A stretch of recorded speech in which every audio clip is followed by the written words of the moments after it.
Good morning friends. एक बार आप लोगों का फिर से स्वागत है हमारे यूट्यूब चैनल ट्रिकी गुरु में। और साथ ही साथ आप लोगों को रिपब्लिक डे की हार्दिक बधाई। आज हम लेकर के आए हैं इंडियन कॉन्स्टिट्यूशन के कुछ क्वेश्चंस जो कि आगे के पार्ट में हैं। भारतीय संविधान की एक झलक। पिछले टॉपिक पे हम लोगों ने चर्चा कर रखा था बंगाल का गवर्नर, तो आज वहीं से स्टार्ट करते हैं। बंगाल का अंतिम गवर्नर और प्रथम गवर्नर दोनों वारेन हेस्टिंग थे। शासन चलाने के लिए 4 सदस्यों का गठन किया गया, जिसमें एक गवर्नर होते थे, बाकी 4 सदस्य होते थे। निर्णय बहुमत द्वारा परिषद के निर्णय को गवर्नर जनरल मानने के लिए बाध्य किया गया था।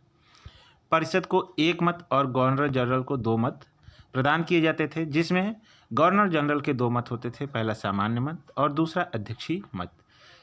इसके साथ ही साथ कलकत्ता में उच्चतम न्यायालय का प्रावधान किया गया। पहली बार उच्चतम न्यायालय की स्थापना की गई, जो सन 1774 ईस्वी में की गई, जिसमें 4 सदस्य होते थे। पहला होते थे एलियान जेम्पे, दूसरा चैम्बर, तीसरा लिमिस्टर और चौथा सदस्य में से हाइड होता था। उच्चतम न्यायालय की अपील प्रीवी काउंसिल ब्रिटेन में की जाती थी। पिट्स इंडिया एक्ट 1784 ईस्वी। इसके साथ ही साथ 1773 ईस्वी के रेगुलेटिंग एक्ट में के नियम में कुछ संशोधन किया गया, जिसका प्रावधान क्या था, EIC जो व्यापारिक और राजनीतिक कार्यों को अलग कर दिया गया। EIC के व्यापारिक और राजनीतिक कार्यों को अलग कर देना। व्यापारिक कार्य, इसे देखने की जिम्मेदारी बोर्ड ऑफ डायरेक्टर की थी, जिसमें सदस्यों की संख्या 24 होती थी। राजनैतिक कार्य, बोर्ड ऑफ कंट्रोल, इसका एक बार गठन किया गया, जिसमें कुल मिलाकर के 6 सदस्य होते थे। इनकी नियुक्ति ब्रिटेन सरकार द्वारा की जाती थी, जो राजस्व संबंधी कार्यों की देखभाल करते रहते थे। भारतीय उपनिवेश के 2 शासक हुए। पहला कौन? बोर्ड ऑफ डायरेक्टर, दूसरा बोर्ड ऑफ कंट्रोलर। जैसा कि अभी आपको बताया गया, EIC के व्यापारिक और राजनीतिक कार्यों को अलग करने के लिए इन 2 उपनिवेशक शासकों का निर्माण किया गया। आगे आता है द्वैध शासन व्यवस्था।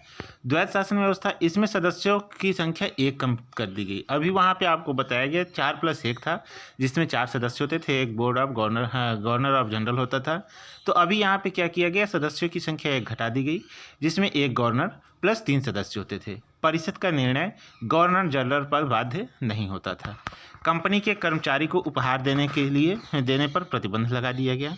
अंग्रेज अधिकारियों द्वारा किए गए अवैध कार्यों पर मुकदमा चलाने के लिए ब्रिटेन में एक न्यायालय की स्थापना की गई।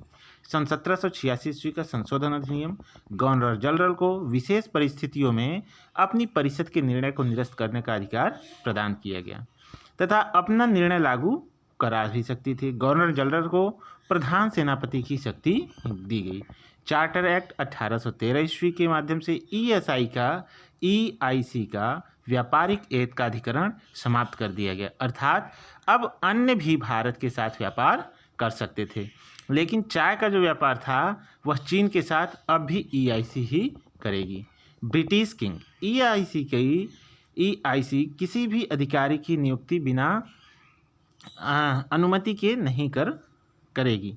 ब्रिटिश को भारत में धर्म प्रचार करने की अनुमति दी गई। भारतीय शिक्षा के विकास के लिए 1 लाख रुपए का प्रावधान किया गया। चार्टर एक्ट 1833, बंगाल का गवर्नर जनरल ही भारत का गवर्नर जनरल होगा। बंगाल का अंतिम गवर्नर जनरल और भारत का प्रथम गवर्नर जनरल विलियम बेंटिंक थे। अब भारत के गवर्नर जनरल को असीम विधायी शक्तियां दी गई। EIC के व्यापारिक एकाधिकरण को पूर्ण रूप से समाप्त कर दिया गया।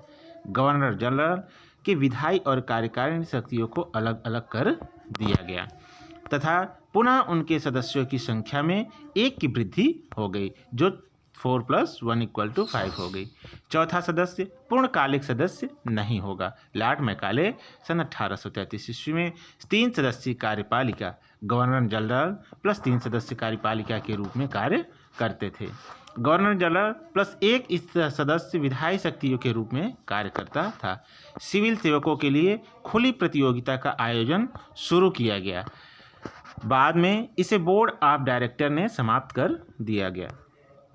सन 1853 का चार्टर अधिनियम EIC बोर्ड ऑफ डायरेक्टर के इन पदों की संख्या 6 कम कर दी गई, जो 24 में से 6 घटा करके 18 हो गई। अब 18 सदस्यों में से 6 सदस्य ब्रिटिश काउंटिंग 18 में से 6 सदस्यों को कम कर दी गई। ब्रिटिश क्राउन नियुक्त करता था। सिविल सेवकों की भर्ती एवं चयन हेतु खुली प्रतियोगिता का शुभारंभ किया गया। सन 1854 ईस्वी में मैकाले समिति की नियुक्ति की गई। गवर्नर जनरल की कार्यकारी परिषद का विस्तार किया गया, जिसमें 4 सदस्य की वृद्धि हुई। 4 धनाढ्य बराबर 12 सदस्य जो विधान परिषद में सुचारू रूप से कार्य करते थे। इसका प्रारूप कुछ आज भी हमारी संसद के जैसा है। बंगाल के लिए अलग से लेफ्टिनेंट जनरल का नियुक्त किया गया।